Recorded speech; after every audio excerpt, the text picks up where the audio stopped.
Assalamualaikum warahmatullahi wabarakatuh. Segala puji bagi Allah Subhanahu wa Ta'ala yang masih memberikan kita kesempatan untuk berada di bulan yang mulia ini. Ramadan bukan sekedar tentang menahan lapar, melainkan tentang membangun kembali koneksi kita yang mungkin sempat terputus dengan Pencipta.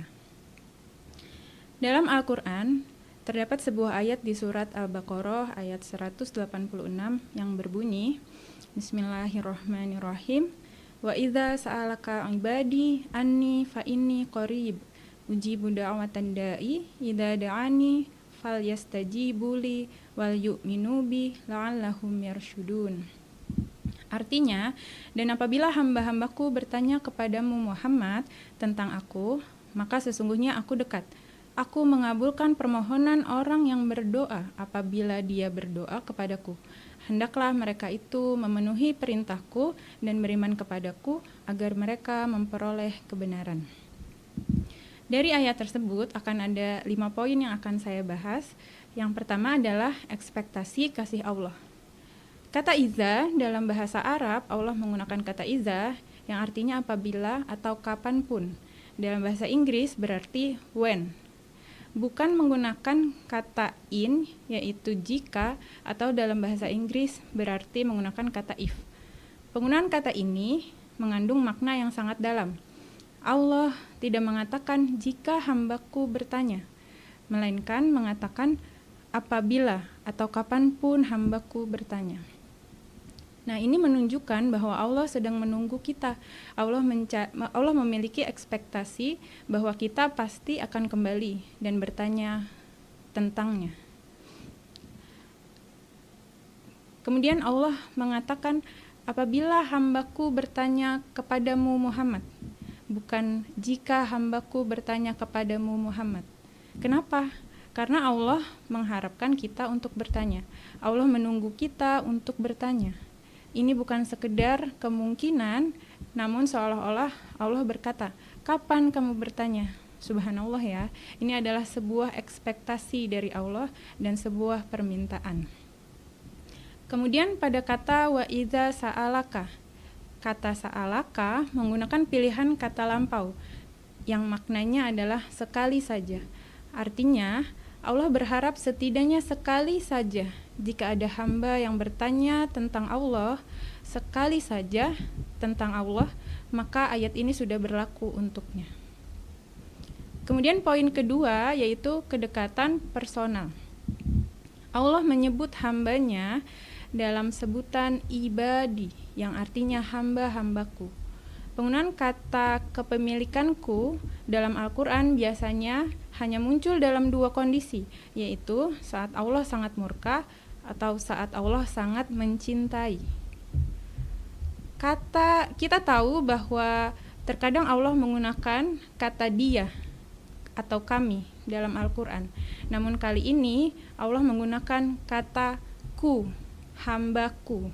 Dalam konteks ayat doa ini, itu adalah ekspresi cinta yang luar biasa. Meski kita merasa jauh dan berdosa, Allah tetap mengklaim kita sebagai miliknya yang berharga, ibadi. Kemudian poin ketiga, yaitu komunikasi langsung tanpa perantara. Ada hal unik dalam ayat ini. Biasanya ketika ada orang yang bertanya kepada Nabi Muhammad SAW, Allah memerintahkan dengan kalimat, katakanlah wahai Muhammad kepada mereka, atau dalam bahasa Arabnya, fakul lahum. Namun, khusus dalam ayat ini, tentang doa ini, Allah menghilangkan instruksi katakanlah. Seolah-olah Allah ingin menghilangkan perantara bahwa Allah akan menjawab langsung si hambanya tanpa melalui perantara, bahkan melalui perantara Nabi Muhammad. Kita tahu bahwa Allah memiliki banyak nama indah dan Allah memilih sifat qarib yang artinya dekat.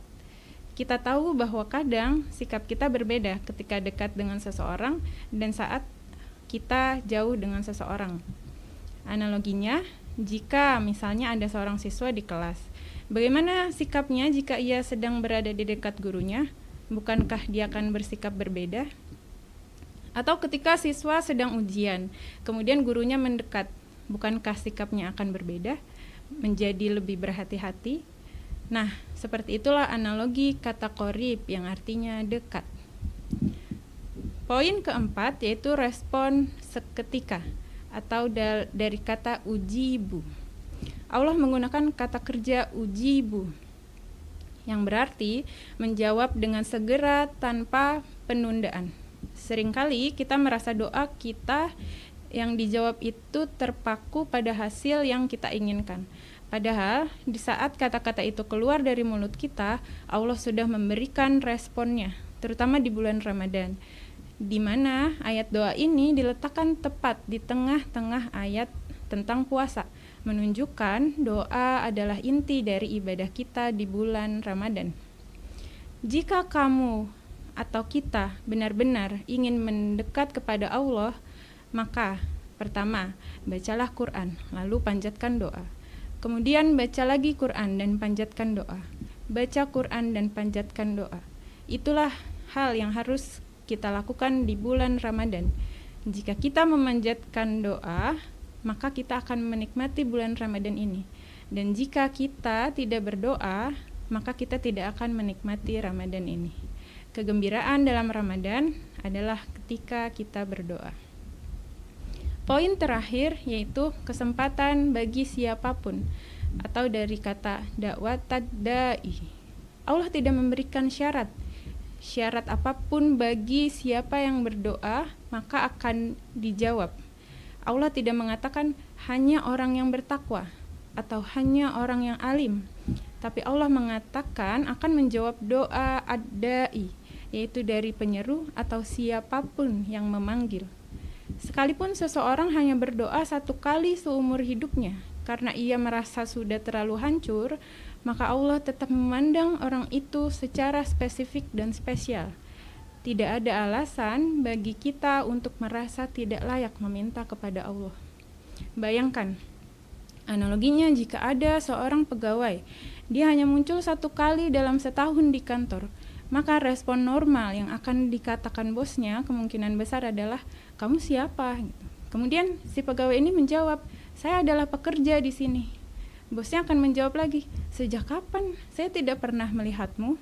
Bisakah kamu membayangkannya ya, ketika ada seorang pegawai yang hanya muncul 1 kali setahun, maka bosnya pasti akan menanyakan siapa dia gitu. Tapi berbeda dengan Allah. Allah menunggu kita berdoa, bahkan jika kita sudah lama meninggalkan ibadah, bahkan ketika kita jarang ingat kepadanya. Apakah Allah mengatakan doanya hanya untuk yang beribadah? Tidak ya. Apakah Allah mengatakan doanya hanya untuk orang yang bertakwa? Juga tidak. Karena Allah berbicara bahkan kepada orang yang jauh darinya, dan Allah mengatakan dengan jawaban, aku dekat. Maka apapun yang telah terjadi kemarin, berdoalah. Kembalilah kepada Allah tanpa perlu khawatir apa yang sudah kita lakukan kemarin. Inharians, mari kita jadikan sisa Ramadan ini sebagai momentum untuk memperbaiki komunikasi vertikal kita. Jangan biarkan masalah atau dosa masa lalu kita menghalangi untuk memanggil nama Allah.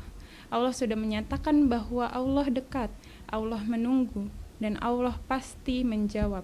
Semoga Allah menerima setiap perintihan doa kita di malam-malam terakhir Ramadan ini. Wassalamualaikum warahmatullahi wabarakatuh.